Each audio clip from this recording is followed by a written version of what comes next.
अब कहाँ कुछ लालो गुल में नुमाया हो गई। नाजरीन आदाब, मैं हूं आपका मेज़बान शफी अयूब और आप देख रहे हैं प्रोग्राम शेर व सुखन।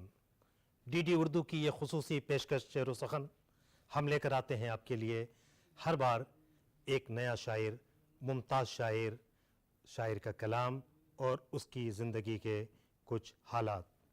आज शेर व सुखन में हम बात करेंगे कैसरुल जाफरी की। नाम तो सुना हुआ है, जाना पहचाना नाम है कैसरुल जाफरी।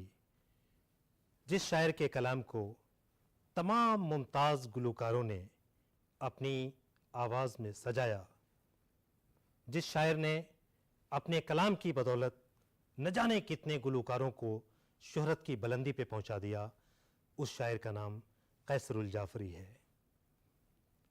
जिसका कलाम अपनी मुतरन्निम बहरों के लिए, नगमगी के लिए, तगज़्ज़ुल के लिए जाना जाता है, उस शायर का नाम कैसरुल जाफरी है। हिंदुस्तान के बहुत बड़े बड़े मौसीक़ारों ने जिसके कलाम को अपनी धुनों से सजाया, उस शायर का नाम कैसरुल जाफरी है।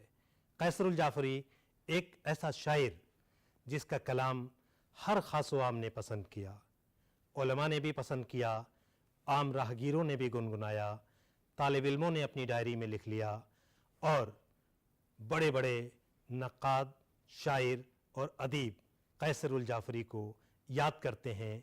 उनकी शायरी में जो नगमगी है, जो तगज़्ज़ुल है, उनकी शायरी में जो रवानी है, उसकी वजह से उन्हें सभी पसंद करते हैं। कैसरुल जाफरी साहब के बारे में गुफ्तगू करना इसलिए भी मैं अपने लिए भाई से सादा समझता हूँ कि एक तो ये कि वो हमारे वतन के थे, इलाहाबाद से उनका ताल्लुक़ था। 1926 की उनकी पैदाइश है और ज़ाहिर है कि 2005 में इंतकाल हुआ, लेकिन मैं अपनी इसे महरूमी समझता हूँ कि कैसरुल जाफरी साहब मेरे हमवतन थे और इंतकाल ज़ाहिर है कि अभी तकरीबन 15 साल पहले उनका हुआ, लेकिन उनसे कभी मिलने का इत्तेफाक नहीं हुआ। इसके बावजूद ये मैं अपने तालिब इल्मी के ज़माने में और पिछले चंद बरसों में कैसरुल जाफरी साहब के बारे में पढ़ता भी रहा हूँ, उनके कलाम को सुना भी है। तो एक तो जो बात बहुत फ़ौरी तौर पर कैसरुल जाफरी साहब के ताल्लुक़ से अपनी तरफ मुतवज्जे करती है, एक तो ये है कि वो उस दौर के शोरा में थे, उस नस्ल से ताल्लुक़ रखते थे जो नस्ल हमारे यहाँ यानी 20वीं सदी के रुबे अव्वल के बाद सामने आई। और अगर हम देखें तो 1925 नासिर काज़मी की पैदाइश का सन है, 1926 में कैसरुल जाफरी साहब पैदा हुए। तो ये वो ज़माना है कि उस वक्त हमारे यहाँ कुछ नए शोरा जो सामने आए वो इस लिहाज से अपने पेशरवों से मुख्तलिफ थे कि उनकी शायरी और ख़ास तौर से उनकी गज़ल गोई बिल्कुल एक नए जायके के साथ, एक नए अंदाज़ के साथ हमारी शेरी रवायत का हिस्सा बनी। कैसरुल जाफरी साहब का मामला ये है कि एक तो ये कि इन्होंने अपनी ज़िंदगी का बहुत बड़ा हिस्सा बहुत बड़े शहर मुंबई में गुजारा और वहीं ये ज़ाहिर मुलाज़मत में रहे, लेकिन इसके साथ मुझे ऐसा महसूस होता है कि जाफरी साहब की जो शायरी है और ख़ास तौर से गज़लें हैं, उन गज़लों ने आवाम को ख़ास तौर से उस तबके को मुतासिर इस मानी में किया कि एक तो इनकी शायरी हमें फ़ौरी तौर पर मुतासिर करती है। मुतासिर तो बहुत सी शायरी करती है, लेकिन एक तासुर ये होता है कि जो शायरी सुनकर या पढ़कर फ़ौरन अपनी तरफ मुतवज्जे कर ले या अपनी गिरफ़्त में ले ले। ये मिसाल के तौर पर कैसरुल जाफरी साहब की कुछ गज़लें तो इतनी मकबूल हैं, इतनी मशहूर हैं, बल्कि उनको हमारे बड़े गुलकार ने गाया भी है। जैसे मिसाल के तौर पर वो गज़ल एक ज़माने तक मैं सुनता था, मुझे बल्कि उस ज़माने में छोटा था तो मुझे मालूम भी नहीं था कि ये कैसरुल जाफरी साहब की गज़ल है। यानी वो जो है कि दीवारों से बातें करना अच्छा लगता है, हम भी पागल हो जाएंगे ऐसा लगता है। और पूरी गज़ल 5-7 शेर की गज़ल है। हर शेर इसमें इतना मुतासिरकुन है और इतना बोलता हुआ और दिल की शिकस्तगी की सदा भी न सुन सके, दिल की शिकस्तगी की सदा भी न सुन सके, तुम इतनी दूर थे कि दुआ भी न सुन सके। हम दुआएं तो करते हैं किसी के लिए, लेकिन तुम इतनी दूर थे कि दुआ भी न सुन सके। ये कलाम है कैसरुल जाफरी का। आइए सुनते हैं खूबसूरत आवाज़ में कैसरुल जाफरी का ये कलाम। दिल की शिकस्तगी की सदा भी न सुन सके, दिल की शिकस्तगी की सदा भी न सुन सके। तुम इतनी दूर थे कि दुआ भी न सुन सके, तुम इतनी दूर थे कि दुआ भी न सुन सके। दिल की शिकस्तगी की सदा भी न सुन सके।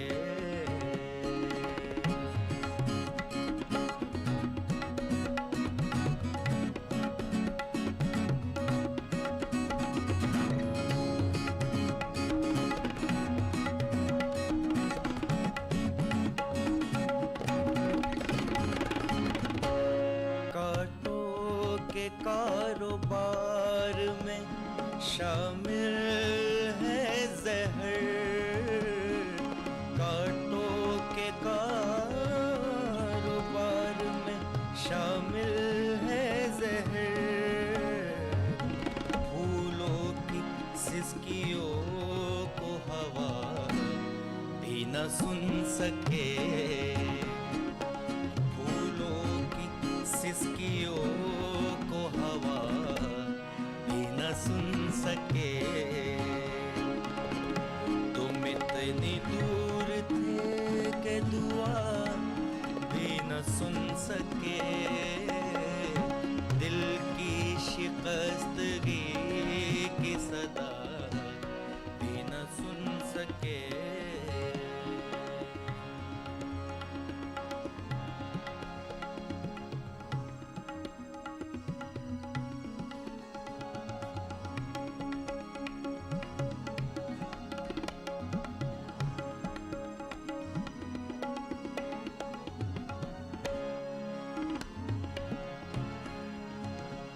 क्या दे सकोगे कत्ल मोहब्बत का खून बहा, क्या दे सकोगे कत्ल मोहब्बत का खून बहा। तुम तो नजर उठा के गिला भी न सुन सके, तुम तो नजर उठा के गिला भी न सुन सके। तुम इतनी दूर थे कि दुआ भी न सुन सके। दिल की शिकस्तगी की सदा भी न सुन सके, भी न सुन सके, भी न सुन सके।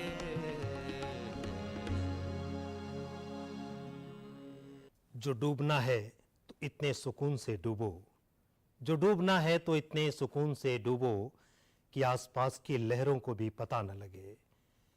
तुम्हारे शहर का मौसम बड़ा सुहाना लगे, तुम्हारे शहर का मौसम बड़ा सुहाना लगे, मैं एक शाम चुरा लूं अगर बुरा न लगे।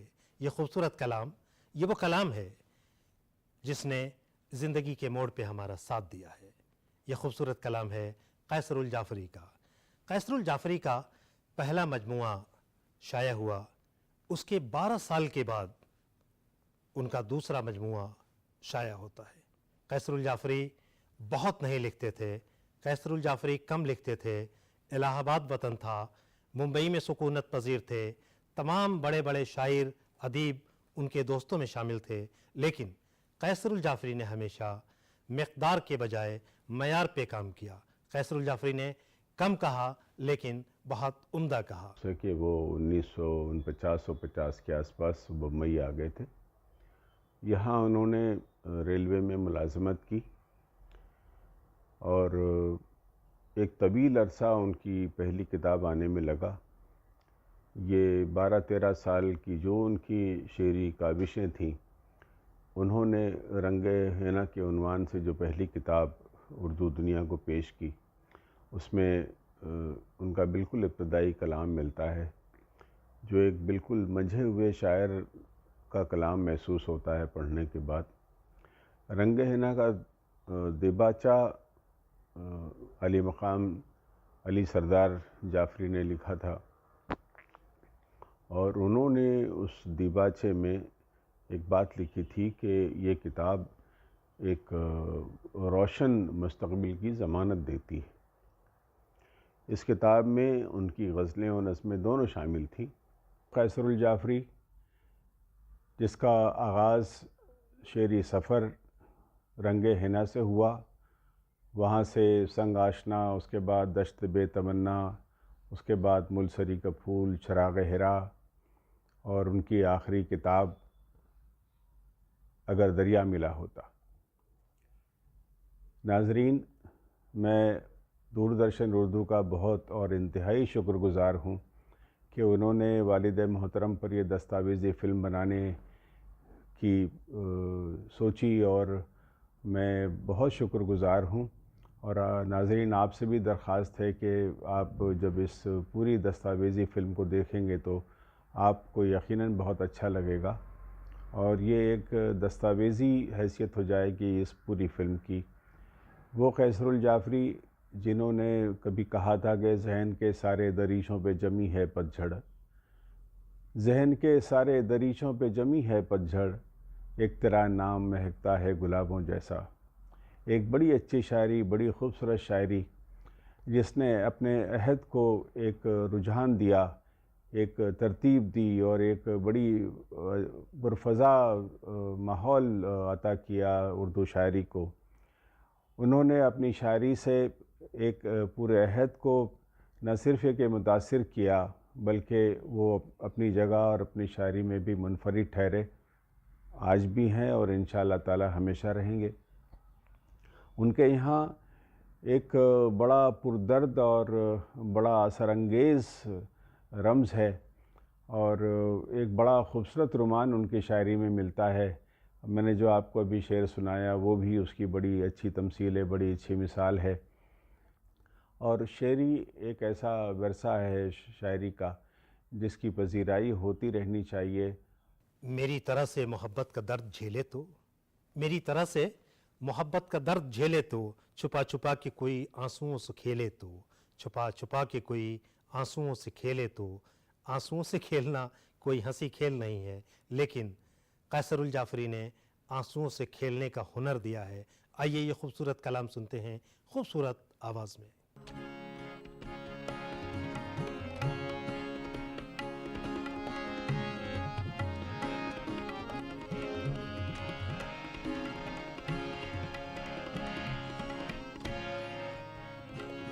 मेरी तरह से मोहब्बत का दर्द झेले तो, मेरी तरह से मोहब्बत का दर्द झेले तो, छुपा छुपा के कोई आंसुओं से खेले तो, छुपा छुपा के कोई आंसुओं से खेले तो, मेरी तरह से मोहब्बत का दर्द झेले तो।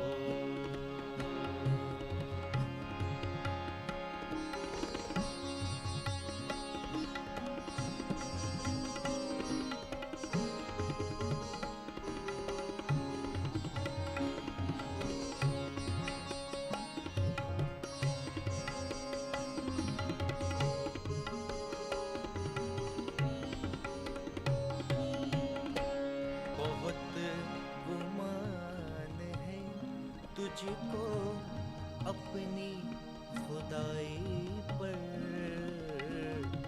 बहुत गुमान है, तुझको अपनी खुदाई पर कोई जो डूबने वालों का नाम ले ले तो, कोई जो डूबने वालों का नाम ले ले तो, छुपा छुपा के कोई आंसुओं से खेले तो, मेरी तरह से मोहब्बत का दर्द झेले तो।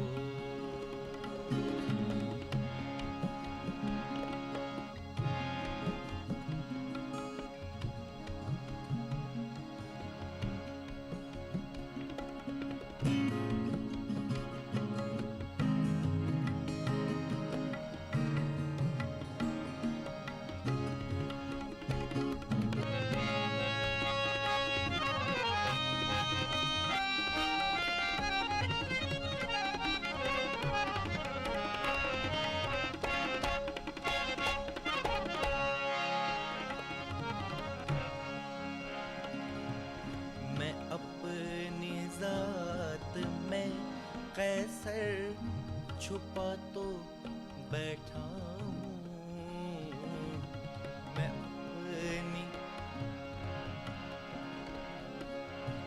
मैं अपनी जात में कैसर छुपा तो बैठा हूँ,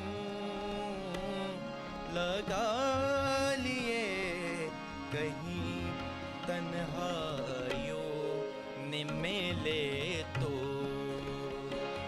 लगा लिए कहीं तन्हाइयों ने मेले तो, मेरी तरह से मोहब्बत का दर्द झेले तो,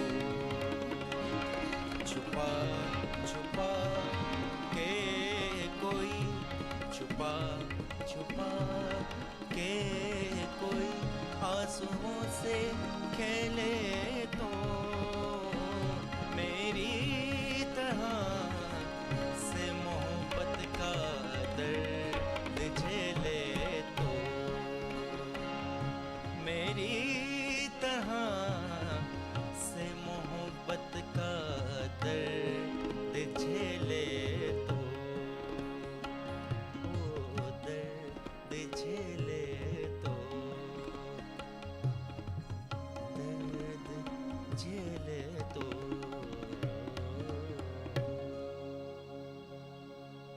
कैसरुल जाफरी उस्ताद शायर थे, मुंबई में मुकीम थे। कैसरुल जाफरी का कलाम तमाम गुलकारों ने गाया, लेकिन कैसरुल जाफरी ने कभी अपनी शायरी के मेयार से कोई समझौता नहीं किया। कैसरुल जाफरी ने नात पाक भी कहीं, नज़में भी कह रहे थे, गीत भी लिख रहे थे, गज़लें भी लिख रहे थे, लेकिन उन्होंने हमेशा रिवायत को बरकरार रखा। उन्होंने हमेशा क्लासिकी शायरों का मुताला किया और अपनी शायरी में उन तमाम रिवायात की पासदारी की है। कैसरुल जाफरी साहब की शायरी पर अगर हम गौर करें तो एक तो ये कि इनके मजमूए कलाम जो है, तो इन्हीं सबसे पहला मजमूए कलाम इनका जो रंग हिना के नाम से मंज़र आम पर आया था, वो तो बल्कि मेरी पैदाइश के पहले यानी 1964 में। और उस मजमूए, बहुत ज़ख़ीम मजमुआ नहीं है, छोटा सा मजमुआ है, उस मजमुए में इनकी गज़लें भी हैं और इनकी नज़में भी हैं। बल्कि उस मजमुए में बहुत मुख्तसर मुक़दमा या दीबाचा अली सरदार जाफरी ने लिखा है। और फिर जाफरी साहब ने उसमें ज़ाहिर है कि उन्होंने अपने नज़रिए या अपने ख़याल के मुताबिक कहा है कि भाई इनकी शायरी में, कैसरुल जाफरी की शायरी में ऐसी कैफ़ियत है कि जो हमें मुतासिर करती है यानी रवायत से, और जो हमारी रवायती शायरी है रवायत का भी उसके अंदर वो है, लेकिन नए ज़माने के जो मसाइल हैं, इंसान के जो मसाइल हैं, उसको भी इन्होंने अपनी शायरी में बहुत अच्छी तरह बयान किया है। तो ज़ाहिर है कि जाफ़री साहब ऐसे लोगों में थे कि उनकी राय को हम सरसरी तौर पर नहीं ले सकते। जाफ़री साहब ने जो बात कही, अब ये अलग बात है कि उसको हम उनके मखसूस नज़रिए की रोशनी में भी देख सकते हैं, लेकिन रंगे हिना का जो कलाम है उससे ये मालूम होता है कि कैसरुल जाफ़री अपनी रवायत से बहुत अच्छी तरह वाकिफ़ थे, पूरा शऊर उन्हें हासिल था। लेकिन एक बात ज़रूर है कि इनकी शायरी, अगर आप शुरू की शायरी पढ़िए या बाद की शायरी पढ़िए, तो उसमें जैसे ये होता है कि अपनी रवायत से जो लोग बहुत वाबस्ता होते हैं तो अक्सर फ़ारसी तराकीब को बहुत इस्तेमाल करते हैं शुरू के ज़माने में। हालांकि कोई ज़रूरी नहीं कि हर शायर फ़ारसी मुरक्कबात का इस्तेमाल करे, लेकिन इनके यहाँ हम देखते हैं कि ये बोल चाल के जो अल्फाज हैं उसको इन्होंने ज़्यादा खूबी के साथ और ज़्यादा कसरत से अपनी कलाम में इस्तेमाल किया, नज़मों में भी और गज़लों में भी। उसके बाद फिर 64 के बाद इनका दूसरा मजमुआ जो आया है वो संग आशना, और संग आशना पे बल्कि इन्होंने लिखा भी है कि उसके बाद 12-13 साल के अरसे के बाद ये दूसरा मजमुआ आ रहा है, और वो मजमुआ भी बहुत ज़ख़ीम नहीं है। इन्होंने लिखा है कि इस अरसे में हमने जो शायरी की तो इसको तो इंतखाब कहना चाहिए, लेकिन ये भी जो कुछ हुआ है वो हमारे गोया इतने अरसे में जो हमारे दिल पर गुज़री है या जिन हालात से हमारा ज़माना गुज़र रहा है उसका बयान एक तरह से हमने बिल्कुल तख्लीकी तौर पर किया है। तो संग आशना की शायरी जो है वो ज़ाहिर है कि वो गज़लें हैं, और वो गज़लें जो हैं वो फिर वही बात है कि उन गज़लों में बिल्कुल अशार जो हैं जैसे बोलते हुए बरजस्तगी, और ये होता है कि किसी भी गज़ल को आप पढ़िए तो उसमें 1-2 शेर ज़रूर आपको अपनी तरफ मुतवज्जे करेगा, और ऐसा बहुत कम होता है कि किसी मजमूए में, किसी शायरी के मजमूए को आप पढ़ते जाएं और हर गज़ल से कोई 1-2 शेर आपको अपनी तरफ खींच ले। तो ये कैसरुल जाफ़री की जो फिर उसके बाद ज़ाहिर है कि उनका फिर और एक मजमूआ आया बाद में, अगर दरिया मिला होता। तो अगर दरिया मिला होता वो ज़ाहिर है कि ज़रा ज़ख़ीम है, उसमें गज़लें भी हैं, नज़में भी हैं। तो गज़ल, मैं समझता हूँ कि कैसरुल जाफ़री की जो शायरी का पूरा जो अंदाज़ है या जो उनका मिजाज है, वो मिजाज जो है वो गज़ल से ज़्यादा हम आहंग है, और गज़ल की जो रवायत है उससे बहुत अच्छी तरह वाकिफ़ हैं, और जिस तरह के अशार उन्होंने कहे हैं वो अशार आम तौर से हम बहुत अच्छी शायरी में बहुत कम मिलते हैं। इस दौर की पलकों पे है आंसू की तरह हम, इस दौर की पलकों पे हैं आंसू की तरह हम, कुछ देर में उड़ जाएंगे खुशबू की तरह हम, कुछ देर में उड़ जाएंगे खुशबू की तरह हम। ये कैसरुल जाफ़री का कमाल है कि ज़िंदगी के एक बड़े फ़लसफ़े को आसान लफ्ज़ों में बयान कर दिया है कि कुछ देर में उड़ जाएंगे खुशबू की तरह हम। आइए ये खूबसूरत कलाम सुनते हैं खूबसूरत धुनों के साथ, उन धुनों के साथ जिसे डीडी उर्दू ने खुसूसी तौर पे आपके लिए तैयार किया है।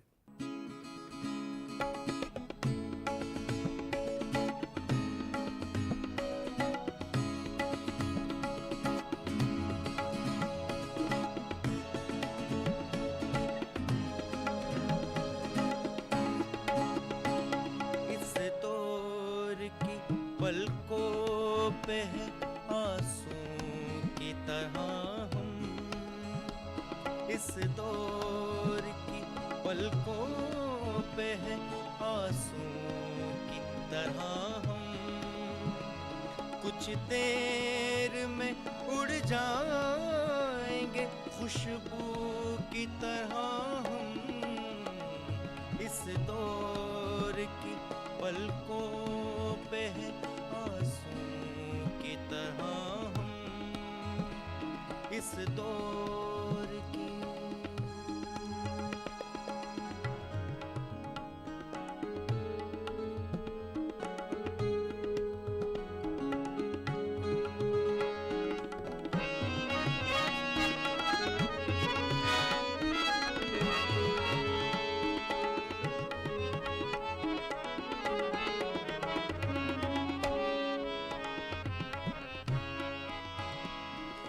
अब दिन के उजाले में हमें कौन पुकारे,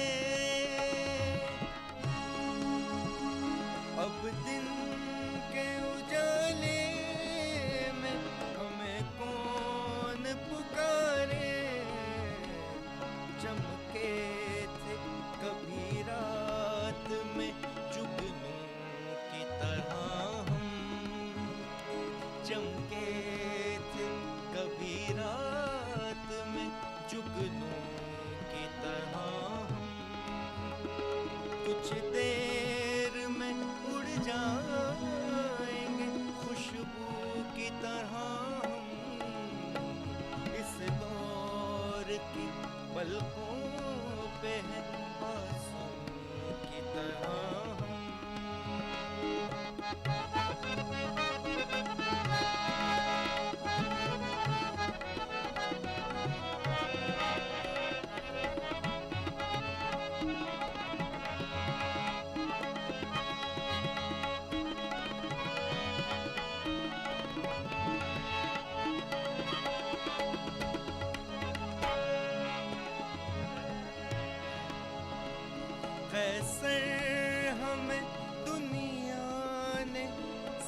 समझ कर न समझा। कैसर हमें दुनिया में भी समझ कर भी न समझा। उलझे ही रहे काकुल उर्दू की तरह हम, उलझे ही रहे काकुल उर्दू की तरह हम। कुछ देर में उड़ जाएंगे खुशबू की तरह हम। भोर की पलकों पे है आंसू की तरह हम, आंसू की तरह हम, आंसू की तरह हम।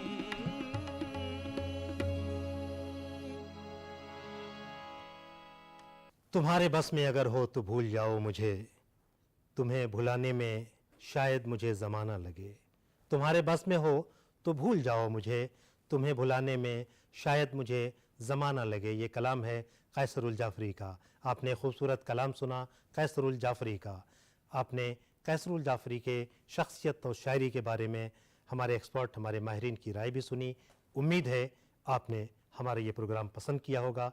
अपने तासुरात से हमें ज़रूर नवाजते रहें, हमें तक़वियत मिलती है। हम आपके लिए बेहतर प्रोग्राम डीडी उर्दू की तरफ से पेश करते हैं। नाज़रीन, अब दीजिए इजाज़त, फिर मिलेंगे अगले एपिसोड में एक नई शख्सियत के साथ, नए कलाम के साथ। खुदा हाफिज़।